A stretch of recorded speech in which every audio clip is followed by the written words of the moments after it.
पास हो जाएगा। तो क्या ये आपको बिल मुस्लिम विरोधी लग रहा है? आप बताइए ना, यहाँ कहाँ से आपको लग रहा है मुस्लिम विरोधी? मोदी जी जब ईद में गरीब मुसलमानों को ईदी भेजते हैं तब पर भी विपक्ष कहता है कि मोदी मुसलमान विरोधी है। मोदी जी जब गरीब मुसलमानों को सिलेंडर देते हैं तब पर भी विपक्ष कहता है कि भाई मोदी जी विरोधी है। घर देते हैं तो कहते हैं ये लोग की विरोधी है। दवाई दे, घर दे, छत दे, स्कूल में एडमिशन दे, बच्चों को पढ़ाए तब पर भी मोदी जी विरोधी है। ये मोदी जी मुसलमान विरोधी नहीं है, मोदी जी भ्रष्टाचार विरोधी है, मोदी जी परिवारवाद विरोधी है।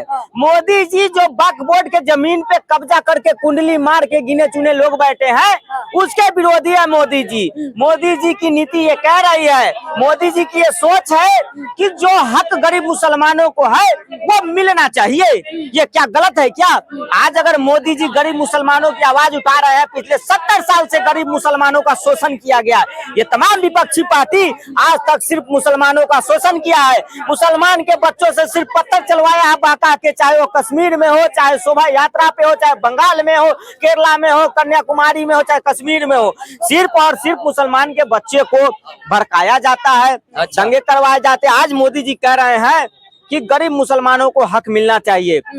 जो वक्फ बोर्ड के पास जो जमीन है, जायदाद है, चाहे वो 3 तलाक हक ही तो छीन रहे हैं। ये बिल लेके आई, अब हक छीन लेगी, उनके मंदिर छीन लेगी, मदरसे छीन लेगी।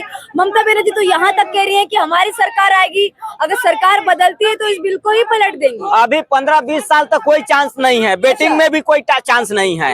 अमित शाह जी कह दिए है ना कि 15-20 साल कोई चांस ही नहीं है, वेटिंग में भी नहीं। कंफर्म का तो छोड़ दो आप। ममता बनर्जी आज मुसलमानों के हितैषी बनी फिरी रही है। कभी महाकुंभ को कहती है मृत्यु कुंभ, और जो है कि ये लोग जो है कि बड़े बड़े मुसलमानों के हितैषी बने रहते हैं। तो क्यों नहीं मुसलमान के गरीब बच्चों को ये लोग जो है कि स्कॉलरशिप दे देते हैं? क्यों नहीं गरीब मुसलमान के बच्चों को पढ़ा लिखा के डॉक्टर इंजीनियर बना दे रहे हैं? क्यों नहीं जो 3 तलाक से पीड़ित मुसलमान की मुस्लिम महिला है उसको हक दिया गया 70 साल से? आज मोदी जी अगर गरीब मुसलमानों की हक की बात करें तो यह गलत है क्या? ये गलत तो नहीं है कहीं से भी। मोदी जी के डिक्शनरी में कोई भेदभाव का शब्द ही नहीं है, हिंदू मुस्लिम का कोई शब्द ही नहीं है। आज मोदी जी कह रहे हैं कि जिस तरह से हर एक समाज का वर्ग आगे बढ़ रहा है, मुस्लिम समाज के भी लोग जो गरीब है, दबे कुचले है, जिनका शोषण हो रहा है, वो आगे बढ़ के अपने हक की हिस्सेदारी मांगे। मोदी जी कह रहे हैं कि एक हाथ में कुरान लो और एक हाथ में लैपटॉप लेके आगे बढ़ो। मोदी जी के कैबिनेट में चाह रहे हैं मोदी जी कि हमारे कैबिनेट में मुस्लिम IAS IPS हो, गृह सचिव हो। तो ये क्या गलत है क्या? ये सोच तो गलत नहीं है। क्यों गलत होगी भाई? आज विपक्ष जो है तवा मचा रही है। विपक्ष को ये डर है कि कहीं मोदी जी की जो अच्छी नीति है, जो विकास वाली नीति है, अगर ये मुसलमानों के समझ में आ गई तो इनकी पार्टी खत्म हो जाएगी, इनका वोट बैंक का राजनीति खत्म हो जाएगा, इनका जो भेदभाव का दुकान है वो शटर लग जाएगा, बड़े ताले लग जाएंगे, है ना? तो दिक्कत इनको मुसलमानों से है, मुसलमानों के गरीबी से। ये चाहते हैं विपक्ष की मुसलमान गरीब रहे, दबा कुचला रहे, ताकि इनके इशारों पे मुसलमान जो है कि इनके बहकावे में आते रहे। सवाल उठता है कि जहां राहुल गांधी अल्पसंख्यकों की बात करते हैं, मुस्लिम समाज को हितों की बात करते हैं, अक्सर जब भी कोई डिबेट होती है या कोई भी मुद्दा उठता है, महंगाई का उठे, बेरोजगारी का उठे, सबसे पहले मुस्लिम समाज का नाम लेते हैं। लेकिन क्यों नहीं राज्यसभा लोकसभा में जब वक्फ बिल पेश करने के लिए आए थे संसद में, जो सरकार है, केंद्रीय मंत्री आए थे, तब वहां पे क्यों कुछ नहीं बोले? क्योंकि 12 घंटे की लंबी बहस चली है, उसमें कहीं राहुल गांधी नजर नहीं आया। सुविधा ओवैसी भी आए, अखिलेश यादव भी आए, राहुल गांधी की कोई बयानबाजी नहीं आई। बहन जी, यही तो दोहरी नीति, दोहरी चरित्र, यही तो है।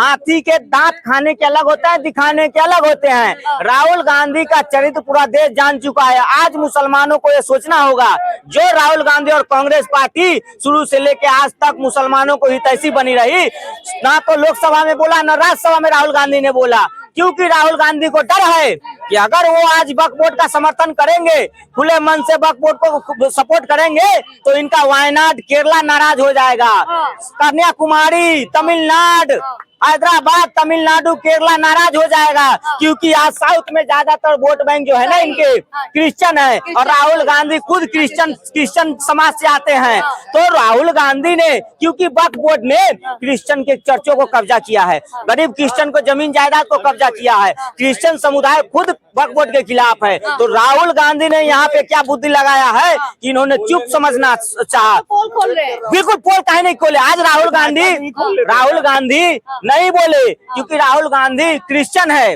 और वो अगर वक्फ बोर्ड के खिलाफ बोलेंगे तो मुसलमान नाराज हो जाएंगे, अगर नहीं बोलेंगे तो राहुल गांधी दोनों नाव पे सवारी कर रहे हैं। राहुल गांधी जो है ना वक्फ बोर्ड के लिए खिलाफ इसीलिए नहीं या समर्थन में बोले कि क्रिश्चियन नाराज हो जाएंगे, और आने वाले समय में कांग्रेस पार्टी का मुख्यालय साउथ में ही होने वाला है। अच्छा। हाँ, चाहे केरला में हो, चाहे कन्याकुमारी, चाहे तमिलनाडु में हो। लेकिन कोर्ट में जाने वाली है कांग्रेस पार्टी इस बिल के खिलाफ।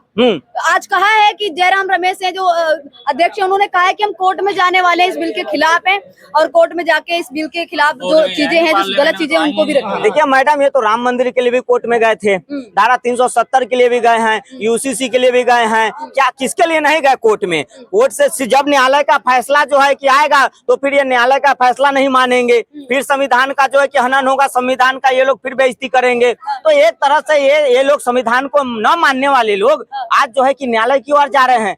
जब राम मंदिर का फैसला आया तो इन्होंने कहा माना ही नहीं, धारा 370 का फैसला आया तो नहीं मानते हैं। अब ये कोर्ट क्या करेंगे? जब होत क्या पछताव जब चिड़िया चुग गई खेत। अरे विपक्ष वाले राहुल गांधी और जयराम रमेश, कोर्ट जाके क्या करोगे? फिर वहीं से आपको जो है कि फिर वही करेगी, मुंह की खानी पड़ेगी। अपने मुंह पे क्यों थूकना चाहते हो?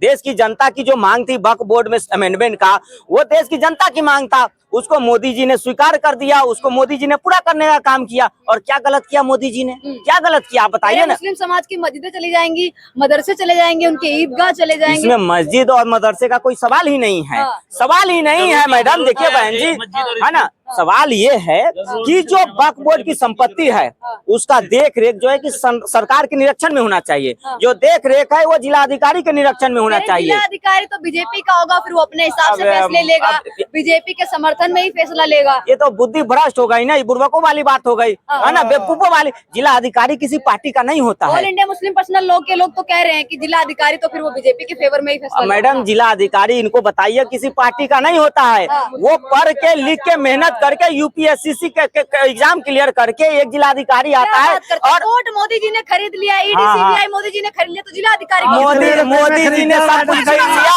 बाकी बच गया तो है।